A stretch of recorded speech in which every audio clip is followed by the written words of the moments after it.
오늘 함께 나눌 말씀의 제목은 믿음의 덕을 더하십시오라는 제목을 가지고 하나님 말씀 나누겠습니다. 요즘 우리가 성령 충만이 무엇인가에 대한 이야기를 우리가 쭉 나누고 있고, 그리고 믿음이란 무엇인가에 관한 이야기를 함께 나눠가고 있습니다. 믿음이란 무엇인가?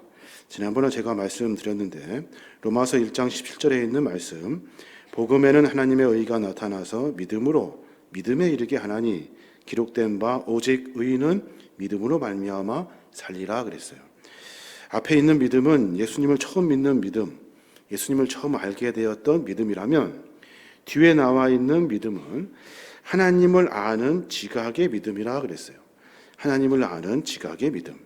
그러니까 믿음으로 시작해서 하나님을 아는 지각을 가진 믿음으로 우리가 자라야 합니다 라는 말씀을 함께 나누었습니다. 여러분, 믿음은요, 죽을 때까지 자라야 하는 거예요. 죽을 때까지. 조금 나이가 들었다고 해서 믿음 가진 지 좀 오래됐다고 해서 믿음이 완성되는 것이 아니죠. 믿음은 하나님 우리를 부르시는 그 날까지 완성시켜야 하는 일이 믿음이에요. 이 정도 됐다고 생각하고 말하고 계속 믿음을 가지고 살아가는 것이 아니라 계속해서 믿음을 점검하고 삶을 정비하는 것, 이것이 우리가 해야 할 일이에요. 오늘은 우리가 바울의 이야기를 들었다 하면 오늘은 베드로의 이야기를 한번 들어보려고 해요. 베드로 전서에 보면 쭉 베드로에 대한 이야기, 믿음에 대한 이야기 하는데, 하나님을 향하는 우리의 믿음이 충만하게 자라는 법을 우리에게 가르쳐 주어요. 그 믿음이 어떻게 자랄 수 있는지에 대한 구체적인 내용들을 우리에게 설명해 주고 있다고요. 베드로전서 1장 8절에 보면, 이런 것들을 넉넉히 갖춘다면 여러분은 우리 주 예수 그리스도를 아는 지식이 더욱 풍부해질 것입니다 그래요. 우리가 궁극적으로 가져야 할 믿음은 하나님을 아는 믿음인데, 그러니까 이런 것들을 넉넉히 갖춘다면 우리는 예수 그리스도, 하나님을 아는 지식이 더욱 풍성하여질 겁니다. 이런 것들이 뭐예요? 이런 것들을 넉넉히 갖추어야 할 것, 5절에 나와 있죠. 그러므로 너희가 더욱 힘써 너의 믿음의 덕의 지식을, 지식의 절제의 인내를, 인내의 경건의 형제 우애의 사랑을 더하라 그랬어요. 베드로는 믿음을 더하여 하려면 이런 8가지 것들을 하나씩 지켜가야 한다라고 지금 우리에게 가르쳐주고 있어요. 그래야 믿음이 자란다. 그래야 믿음이 더욱 충만해지고 풍성해진다라고 가르쳐주고 있는 거예요. 다 이야기할 수 없을 것 같고, 오늘은 믿음의 덕을 더하라 하는 이 말을 함께 같이 한번 나눴으면 좋겠어요. 성경 내에 나오는 용어 중에 가장 애매한 용어가 있는데, 그 용어가 뭐냐면 오늘 우리가 읽은 이 덕이라는 단어예요. 덕하면 어때요? 유교적 의미를 떠올리죠. 한자로 하면 큰 덕자, 덕덕자 이렇게 쓰는데, 인품의 온화함과 어질다는 의미, 그 의미의 덕을 우리가 이해를 해요. 근데 성경은 우리의 인품에 대한 덕을 설명하지 않아요. 조금 다르게 해석하는 것을 우리가 알 수 있어요. 덕을 헬라어로 하면은 뭐라고 하냐면 아레테라고 해요. 아레테. 그 말이 무슨 말이냐면 내 안에 인격적이며 도덕적이고 그 고상함으로 말미암아 나오는 행동, 이렇게 말해요. 그러니까 인격과 도덕의 고상함을 가지고 우리가 하는 행위, 이것을 덕이라 해요. 저 사람 인품이 있네, 온화한 성품을 가졌네, 저 사람 참 덕이 있네 라고 하는 해석과 우리의 인격과 도덕적인 모든 일들의 고상한 일을 하는 행위와 조금 해석의 차이가 조금 있는 거죠. 그러니까 정리해 보면 베드로후서 1장 5절에 말하는 믿음의 덕은 가장 높은 인격적인 성품, 가장 깊은 도덕적인 성품, 그로 말미암아 나오는 행위를 말해요. 행위.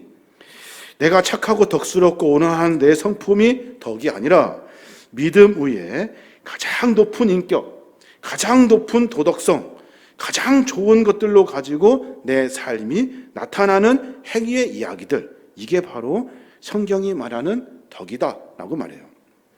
그러면 가장 높은 인격, 가장 높은 도덕성, 가장 귀한 것을 가지고 있는 분이 누굴까요? 누굴까요? 인간은 그 한계를 만날 수가 없죠. 그분이 누구냐면 하나님이시고 예수 그리스도예요.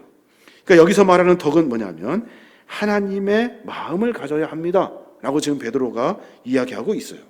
어흠 하면서 내가 무슨 인품이 있는 것처럼 온화한 성품을 가진 것처럼 내가 스스로를 그렇게 만들어가는 것이 아니라 우리는 궁극적으로 하나님의 마음, 하나님의 인품과 도덕성과 하나님의 그 성품을 우리가 닮아야 합니다 라고 지금 이야기하고 있는 거예요. 그러니까 믿음 위의 덕은 우리가 믿기로 작정했으면 하나님의 마음을 가져야 합니다 라고 베드로가 이야기하고 있는 거예요. 믿음은 궁극적으로 어디를 향하여 지고 있습니까? 믿음은 하나님을 향하여 졌죠. 우리는 하나님을 향해서 믿음을 고백해요. 덕은 하나님의 마음은 어디에 향하여 있습니까? 이웃에게 향하여 있어요. 나와 함께 살고 있는 이웃에게. 그러니까 베드로가 결론적으로 말하면 여러분 믿음을 가졌으면 덕을 가지십시오. 하나님의 마음을 가지고 이웃을 돌보십시오 라고 지금 이야기하고 있는 거예요. 베드로는 이미 오늘 본문보다 훨씬 전에 베드로전서 2장에 그 이야기, 비슷한 이야기를 우리에게 가르쳐주고 있어요. 베드로전서 2장 9절에 보면 그러나 너희는 택하신 족속이요 왕같은 제사장들이요 거룩한 나라요 그의 소유가 된 백성이니 이는 너희를 어두운 데서 불러내어 그의 기이한 빛에 들어가게 하신 이의 아름다운 덕을 선포하게 하려 하심이라 그래요. 무슨 말입니까? 하나님 우리를 택했대요. 우리를 택하시고 왕같은 제사장 삼으시고 거룩한 나라 만들게 하셨고 하나님의 소유가 된 백성으로 살게 하셨다는 거예요. 왜 그렇게 삼으셨냐는 거예요. 왜냐하면 우리를 불러들여 가지고 아름다운 덕을 선포하게 하시려고. 아름다운 덕이 뭐예요? 아름다운 덕은 하나님의 마음. 하나님의 마음을 우리로 하여금 선포하게 하시려고 하시는 것이 하나님의 계획이래요. 우리를 부르신 이유도, 우리를 왕같은 제사장으로 삼으신 이유도 하나님의 마음을 전하게 하시려고 우리를 선택하여 불렀다는 거예요.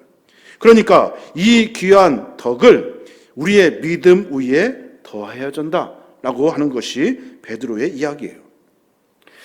우리가 삶 속에서 늘 믿음을 고백하며 삽니다. 근데 우리는 뭐가 없어요? 덕이 없어요. 덕이. 하나님의 마음을 깨닫지 못해요. 가장 인격적이고 가장 도덕적이고 가장 고상한 하나님의 마음, 그 마음을 가지고 삶을 살아야 하는데 그 마음이 우리에게 없다는 거예요. 믿음은 그저 고백에서 그치죠. 믿음은 마음이고 생각이고 자신의 신념이에요. 믿음은 그것이 다라고 생각해요. 근데 그것이 아니라는 거예요. 믿음을 가지면 어떤 것을 가져야 하냐면 하나님 마음을 가져야 한대요. 그렇게 마음으로만 믿고 입술로만 고백하는 믿음은 온전하지 못하다는 거예요. 믿습니다 하고 바람소리 내면서 외치는 것이 아니라 나 예수 믿어 하놓고서 우리의 삶이 하나님의 마음과 동떨어진 삶이라면 그것은 믿음도 아니라는 거예요. 가장 인격적이고 가장 도덕적이고 가장 고상한 하나님의 마음으로 우리의 행위를 만들어내어야 한다는 거예요. 그래야 믿음이라는 거예요. 그래서 믿음의 덕을 더해라 라고 이야기하고 있는 거예요. 하나님의 마음으로 그 마음으로 삶을 살아라. 하나님의 마음을 우리의 삶 속에 드러내라. 그 마음을 발전시켜라. 믿음을 가진 사람이 믿음의 행위를 하며 하나님의 마음을 알고 실천하는 삶으로 믿음을 보여라 라고 지금 이야기하고 있는 거예요. 그래서 믿음을 가진 사람들의 행동은 능력이 있어요. 믿음을 가지고 하나님의 마음을 품는 사람들의 행동은 그래서 능력이 있는 거예요. 왜냐하면 그것이 하나님의 마음이기 때문에 그래요. 하나님의 마음이기 때문에 우리가 하는 일들, 우리가 하는 행위들, 우리가 하는 행동들은 내 믿음 위에 하나님의 마음이 더해졌기 때문에 하는 일들에게는 능력이 있는 거예요. 성경에 보면 참 재미있는 번역이 있어요. 덕. 영어로 하면 벌처라고 해요. 발음이 제가 안 좋은데 벌처라고 해요. 여하튼 예수님의 능력을 덕으로 표현해요. 덕으로. 잘 한번 들어보세요. 예수님의 능력을 예수님의 마음으로 표현한다고요. 누가복음 8장에 보면 혈루증 앓은 여인이 12해 동안 혈루증 앓던 여인이 예수님의 옷자락을 만져요. 그랬더니 어떻게 됐어요? 예수님의 능력이 나갔대요. 그래서 그 여인이 병이 치료가 됐어요. 여기에 보면 누가복음 8장 46절에 보면 예수님이 하신 말씀이에요. 예수께서 이르시되 내게 손을 댄 자가 있도다. 이는 내게서 능력이 나간 줄 알미로라 하신대. 그래요. 능력이 나갔대요. 능력이. 여기서 말할 때 능력 파워잖아요. 힘, 능력, 파워 이렇게 설명해요. 그런데 킹 제임스 버전은 뭐라고 이걸 번역했다면 했냐면 덕이라고 번역했어. 벌추, 덕. 하나님의 마음. 그러니까 어떻게 읽어야 되냐면 이는 내게서 하나님의 마음이 나간 줄 알미라. 하나님의 마음이 나가서 그 여인이 치료가 되었다는 거예요. 예수님의 능력을 그냥 파워로 번역하면 얼마나 쉬워요. 그런데 예수님의 마음으로, 하나님의 마음으로 킹 제임스 버전이 번역해놨어요. 저는 참 잘했다고 생각해요. 이게 기가 막힌 번역이다. 예수님의 본질적인 인격, 고상함의 성품, 주님의 그 마음, 그 벌처가 12의 혈루증 앓은 환자에게 전달된 거예요. 우리는 어떻게 생각해요? 예수님의 옷자락만 만지면 나아. 왜냐하면 예수님에게서 능력이 나오거든. 그렇잖아요. 여인이 이미 오고 있는 것을 예수님은 알고 계셨어요. 여인에 향한 예수님의 마음은 국률의 마음이 있어요. 그 여인이 불쌍해. 너무 불쌍해. 안타까워. 그런 마음이 있었는데 그 여인이 예수님께 다가왔고 그 여인이 예수님의 옷자락을 만졌다는 거예요. 그때 그 순간 예수님의 마음이 그 여인에게 흘러간 거예요. 여인은 예수님의 옷을 만진 것이 아니라 예수님의 마음을 만진 거죠. 예수님 마음이 뭐예요? 국률의 마음이거든요. 국률의 마음. 국률이 뭐예요? 스폴랑크 리조마이. 가슴이, 마음이, 내 창자가 찢어질 것 같은 마음이에요. 예수님의 마음이 어때요? 우리를 향해 국률의 마음이 있다고요. 하나님의 마음이 어때요? 우리를 향한 국률의 마음이 있다고요. 우리를 보시고 불쌍히 여기는 마음. 그 마음이 그 여러 일들을 통해서 전달된 거예요. 똑같은 일들이 또 있어요. 능력을 하나님의 마음으로 번역한 구절이 또 있어요. 누가복음 6장 19절에 보면 거기에서도 능력, 힘을 벌초, 덕으로 하나님 마음으로 번역했어요. 6장 19절에 보면 온 무리가 예수를 만지려고 힘쓰니 이는 능력이 예수께로부터 나와서 모든 사람을 낫게 함이로라. 우리는 이 본문을 그냥 읽어요. 아, 능력, 힘이 예수님에게서 나갔는가 보다. 힘이라고 이야기하면은 약해요. 부족해요. 예수님이 뭐가 나갔냐면 마음이, 예수님의 마음이 전달된 거예요. 수많은 사람들, 병든 사람들이 예수님께 나아오거든요. 예수님은 이미 그 마음을 갖고 계셨어요. 그들을 향한 불쌍한 마음, 그들을 향한 아픈 마음, 국률의 마음을 이미 가지고 계셨다고요. 그런데 그들이 예수님께 나아옴으로 말미암아 예수님의 마음이 그들에게 전달된 거예요. 킹 제임스 버전은 예수님의 능력, 그 능력을 그 마음의 본신인 인격적이고 고상한 능력, 국률의 마음으로 번역했다는 거예요. 17세기에 번역한 것이 킹 제임스 버전이에요. 킹 제임스 번역이 17세기에 번역됐거든요. 힘을, 예수님의 힘을, 하나님의 능력을 그의 마음으로 번역했다고요. 우리의 문제가 뭡니까? 다 믿음 있죠? 여기 믿음 없는 사람이 어디 있어요? 다 믿음 있어요. 근데 뭐가 없어요? 덕이 없어요. 덕이. 하나님 마음이 없어요. 하나님 마음이 없으니 늘 자기 마음대로 해요. 믿는다고 하는 사람이 맨날 자기 마음대로 살아요. 아무도 그에게서 하나님의 긍휼의 성품을 만날 수가 없어요. 믿는다고는 말해요. 나 믿는다고 매번 이야기하고 매번 교회도 나오고 해요. 그런데 내 삶 속에서는 하나님의 마음이 없어요. 여러분, 믿는 가운데 덕이 있어야 하나님 마음으로 삶을 살 수 있어요. 하나님의 마음을 알고 깨달으면 내 삶이 바꾸어지기 시작해요.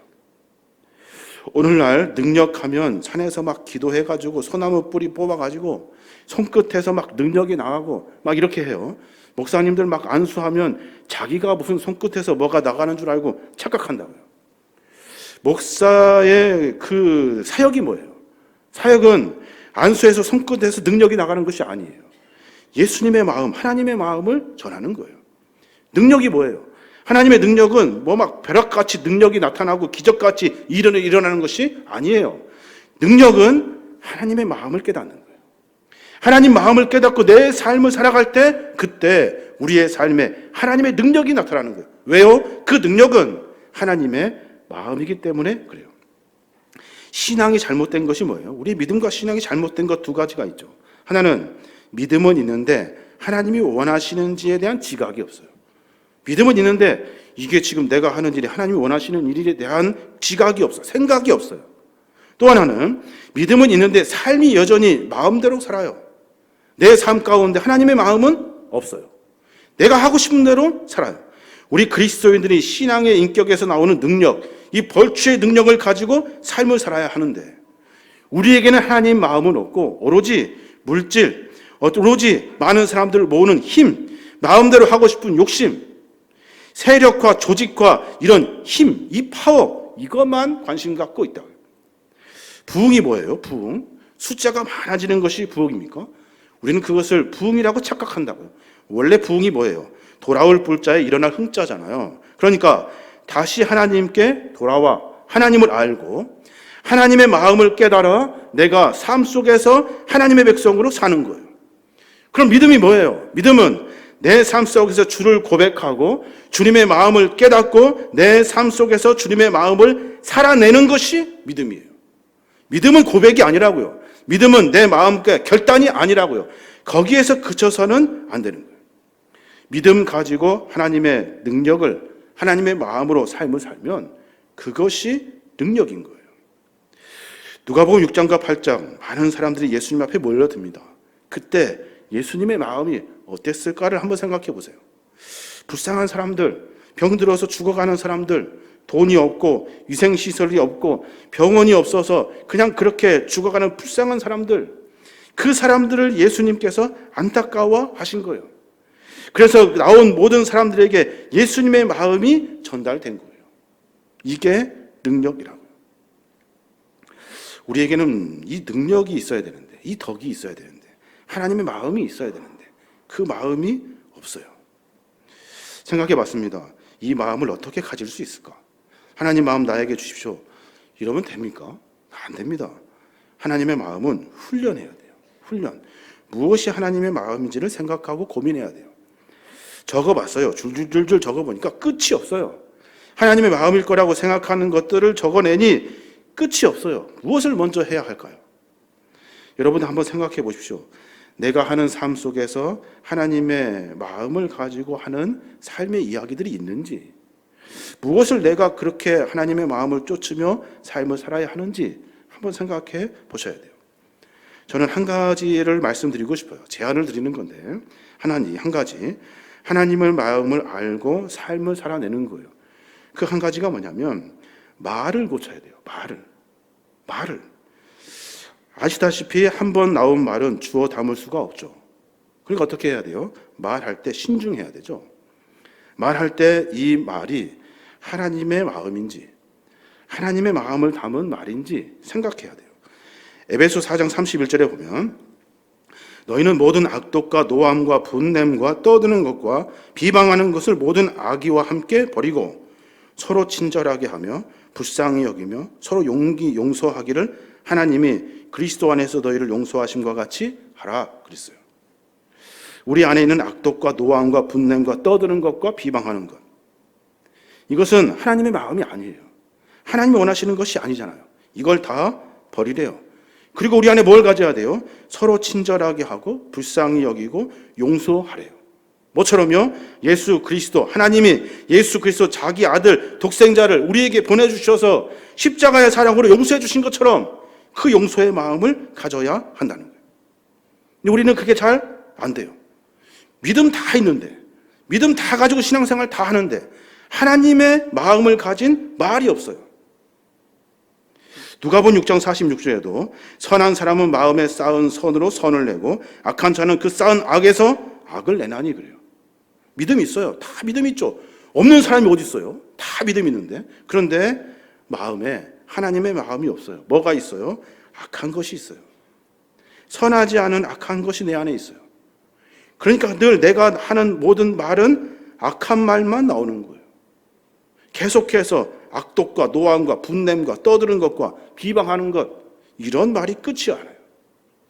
믿음도 있는데 하나님의 마음이 없어요. 그러니까 막 함부로 말하는 거예요. 잠언서 10장 11절에 보면 의인의 입은 생명의 샘이라 악인의 입은 독을 머금음이라 그래요. 의인은요, 그 입에서 생명의 샘같이 사람들이 산대요. 그런데 악인은 그 입에서 독을 머금었어요. 말할 때마다 사람들이 막 죽어가요. 그게 무슨 믿음 있는 사람이냐? 그게 무슨 덕이 있는 사람이냐? 하나님의 마음을 알고 깨닫는 사람이냐? 말은 임팩트라는 책이 있어요. 그 책에 보면 잔소리를 정의하는데, 잔소리가 뭐예요? 옳은 말을 기분 나쁘게 하는 것이 잔소리예요. 복음은 옳은 소리예요. 진리이죠. 그런데 이 진리에 하나님의 마음을 담지 않으면 그 말은 잔소리가 돼버려요. 너 예수 안 믿으면 지옥 간다. 이런 말 틀린 말 아니에요. 맞는 말이잖아요. 그런데 똑같은 말도 거기에 하나님의 마음을 담아내지 아니하면 그 말로 사람들이 믿고 싶다가도 예수님을 믿고 싶지 않은 마음이 그 안에 들어요. 다시는 예수 안 만나간다. 나 안 믿는다. 할 수가 있다는 거예요. 하나님의 마음으로 늘 말하는 훈련을 해야 돼요. 이 말하는 것 때문에 사람들이 상처받고 아파하고 힘들어한다는 거예요. 우리 공동체 안에서도 이 말 때문에 하나님의 마음을 품는 말이 없기 때문에 어렵고 힘들어지는 거예요. 믿음은 있어요. 믿음이 있어요. 몇십 년 다녔대. 근데 뭐가 없어요? 덕이 없어요. 덕이. 하나님 마음이 없어요. 잠언서 10장 32절을 보면 의인의 입술은 기쁘게 할 것을 알거늘 악인의 입은 패역을 말하느니라 그래요. 의인의 입술은 기쁘게 할 것을 안대요. 여기서 말하는 기쁘게 할 것, 누구를 기쁘게 하는 거예요? 나를? 상대방을? 아니요. 하나님을 기쁘게 할 것을 알아요. 왜요? 말을 하나님의 마음을 담아서 했기 때문에 이 말은 하나님을 기쁘게 하는 거예요. 악인의 입은요, 패역을 말한대요. 패역, 말 때문에 다 죽어가는 거예요. 우리가 하나님의 마음을 깨닫고 아는 것 참 중요합니다. 저는 첫 번째, 말을 고쳐야 돼요. 말을. 하나님의 마음을 담은 말을 해야 하는 거예요. 은근히 사람 기분 나쁘게 하는 말이 있어요. 드라마를 보는데 그 말투를 가만히 들어보면 은근히 기분 나빠. 작가가 그렇게 의도적으로 막 쓴 것 같아요. 그 말을 들으면 들을수록 막 기분이 나빠요. 틀린 말은 하나도 없어요. 아주 막 냉철하고 아주 똑똑하고 잘 말해요. 근데 기분이 나빠요. 기분 나쁘게 생각하지 말고 들어라. 이런 말은 기분 나쁜 말이에요. 안 하는 게 좋아. 이제 와서 하는 말인데 지금까지 안 했으니까 지금부터 하지 않으면 돼. 그런데 꼭 그렇게 말해요. 마치 그 말이 정상인 것처럼 너니까 내가 하는 말이야. 이 말도 너니까 안 하는 게 나아요. 이런 것도 다 마찬가지예요. 내가 사람에게 말을 할 때 하나님의 마음을 담아서 하는 거예요. 이 말이 과연 하나님이 나에게 주신 말인지, 하나님이 나에게 그에게 하라고 한 말인지 생각해 봐야 돼요. 말도 연습해야 된대요. 연습. 수없이 연습해요.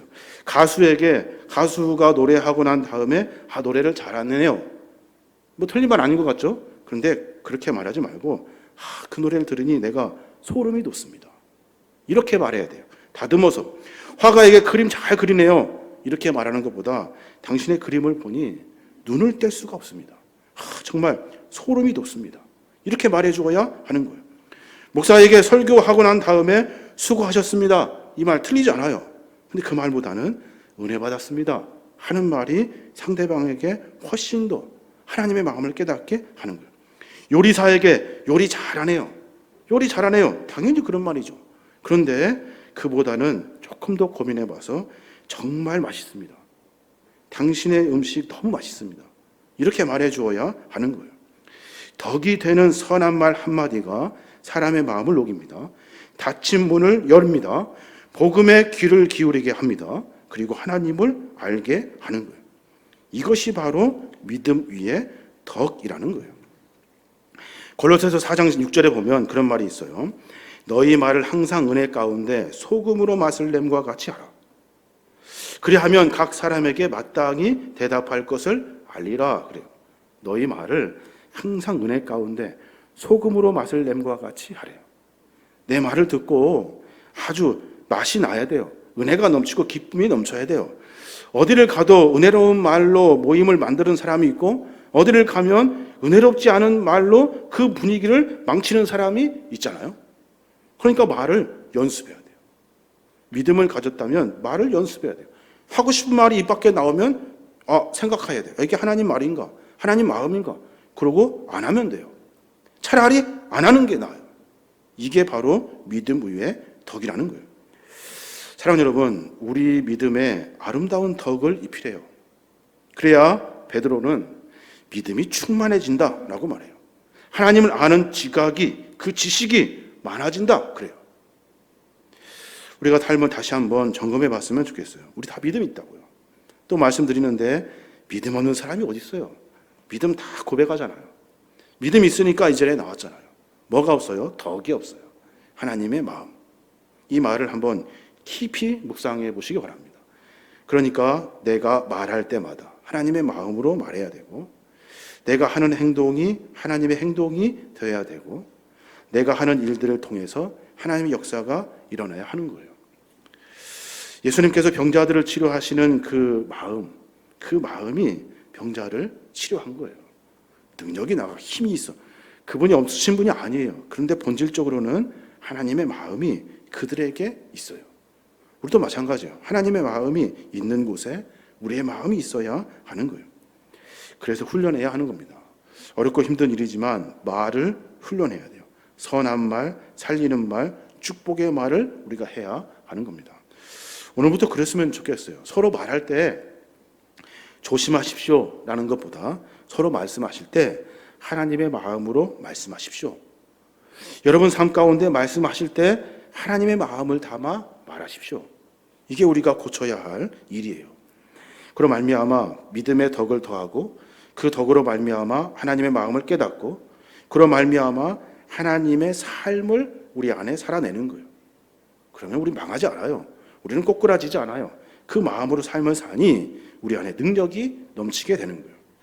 늘 주님만 바라보고 주 안에서 주님의 마음을 우리 마음 가운데 품어내시는 저와 여러분이 되시길 주님의 이름으로 축원합니다.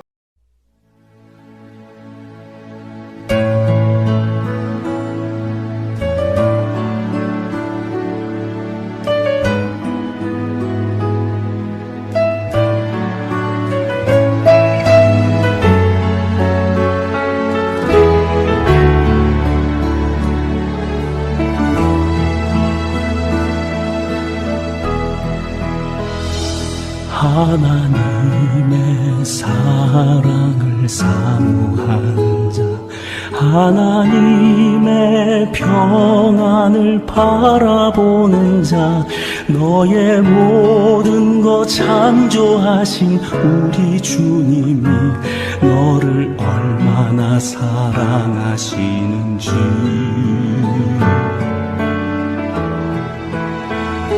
하나님께 찬양과 경배하는 자, 하나님의 선하심을 닮아가는 자, 너의 모든 것 창조하신 우리 주님이 너를 자녀 삼으셨네. 하나님 사랑의 눈으로 너를 어느 때나 바라보시고, 하나님 인자한 귀로서 언제나 너에게 기울이시니, 어두움에 밝은 빛을 비춰주시고 너의 작은 신음에도 응답하시니, 너는 어느 곳에 있든지 주를 향하고 주만 바라볼지라.